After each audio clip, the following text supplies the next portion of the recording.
রবীন্দ্রসঙ্গীত ও শঙ্খ ঘোষের কবিতার মেলবন্ধনে গতকাল আয়োজিত হয়েছিল এক বিশেষ অনুষ্ঠান। এসেছিলেন বিশিষ্ট অতিথিবর্গরা। ছিলেন বিশ্বজিৎ চক্রবর্তী, সৌমিলি বিশ্বাস, বিশিষ্ট রবীন্দ্রসঙ্গীত শিল্পী প্রমিতা মল্লিক ও শঙ্খমিত্রা গুপ্ত। এছাড়া প্রবুদ্ধ রাহা ও বাংলাদেশের লাইসা আহমেদ লিসা, পৌলমী মজুমদার ও প্রত্যয় রাহা। বিশিষ্ট অতিথিবর্গরা কি বলছেন চলুন শুনে নেওয়া যাক। প্রথমত রবীন্দ্রনাথ তো সারা পৃথিবীর মেলবন্ধন ঘটিয়েছেন এবং এই দুটি দেশ, বাংলাদেশ এবং ভারতবর্ষ, দুটো দেশেরই জাতীয় সঙ্গীত ওনার লেখা। অতএব রবীন্দ্রনাথকে ধরলেই দুটো দেশ ধরা যায়। আমরা যেটা করেছি তার সঙ্গে শঙ্খ ঘোষের কবিতা। শঙ্খ ঘোষ আন্তর্জাতিক মানের একজন কবি এবং সারা জীবন উনি রবীন্দ্র চর্চা, রবীন্দ্র গবেষণা, রবীন্দ্র সাহচর্য করে এসছেন। আমাদের যখনই নিজেদের কাজে কখনো কিছু আটকেছে, রবি ঠাকুরের কোনো ব্যাখ্যা বুঝতে আমরা শঙ্খ ঘোষের শরণাপন্নই হয়েছি। তো এই দুজন ব্যক্তিত্বকে নিয়ে একটা কোলাজ হচ্ছে। আমরা সবাই খুব উৎসাহিত হয়ে কাজটা করছি এবং দুই দেশের শিল্পী অংশগ্রহণ করছেন এখানে, সেটা খুব তাৎপর্যপূর্ণ।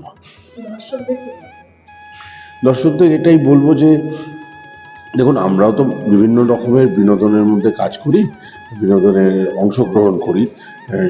সেগুলোকে খারাপ বা ফেলে দেওয়ার কথা বলছি না, কিন্তু যথাযথ রুচিসম্পন্ন অনুষ্ঠান দর্শক যেন একটু বেশি করে দেখেন, তাহলে আমাদের সংস্কৃতির মানটা একটু ওঠে আর কি। অনুষ্ঠান সম্পর্কে বলতে গেলে যেটা বলতে হয়, খুব অনন্য একটা কনসেপ্ট। শঙ্খবাবুর কবিতা, রবীন্দ্র গান, তারপরে সব থেকে যেটা বড় কথা সেটা হচ্ছে এপার বাংলা ওপার বাংলা। এপার বাংলা থেকে প্রবুদ্ধদা আছেন, আমি আছি, প্রত্যয় আছে, এবং ওপার বাংলা থেকে লাইজা দিয়েছেন, লাইজা আহমেদ লিজা।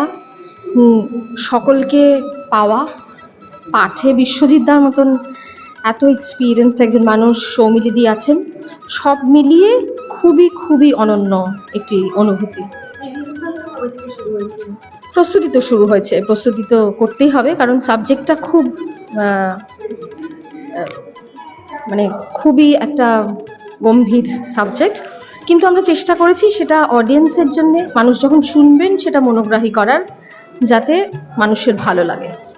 আজকে সবাই যে যেটা করেন সেই রোলে রয়েছেন। আমি একটু অন্যরকম ভিন্ন ভূমিকায় রয়েছি, তো ভালোও লাগছে নিশ্চয়ই। মানে সবসময় তো এক্সপেরিমেন্ট করতে ভালো লাগে। আর যেখানে রবি ঠাকুর রয়েছেন, যিনি ভীষণ প্রাণের কাছে আমার, তো এবং শঙ্খ ঘোষের কবিতা, তো একটা অদ্ভুত একটা প্রয়াস, মেলবন্ধন রবি ঠাকুর এবং শঙ্খ ঘোষের কবিতা নিয়ে, এবং বাংলাদেশ ভারত এই দুটো নিয়ে চলছে, যেটা আমাদের আগে অনেক অনুষ্ঠান হয়েছে, কিন্তু মাঝখানে একটু কমে গেছিলো এই ধরনের অনুষ্ঠান। তো আমরা চাই যে এই ধরনের অনুষ্ঠান আরও বেশি করে হোক, এবং তাতে আমাদের যে সংস্কৃতি তাতে আরও উদ্বুদ্ধ হোক, আরও মানুষ এগিয়ে আসুক। ক্রমাগত তো এই ডিজিটাল যুগে সব কিছু হারিয়ে যাচ্ছে, আমরা হারিয়ে ফেলছি, এবং এই জেনারেশন সেইভাবে পাচ্ছেই না।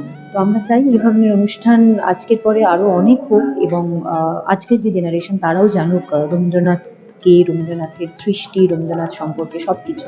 তো এটাই চাইবো, এবং দর্শকদের বলবো আপনাদের ভালোবাসা, আপনাদের আশীর্বাদ আমাদের একান্ত কাম্য। আপনাদের সহযোগিতা ছাড়া আমরা কখনোই আগে এগিয়ে যেতে পারবো না।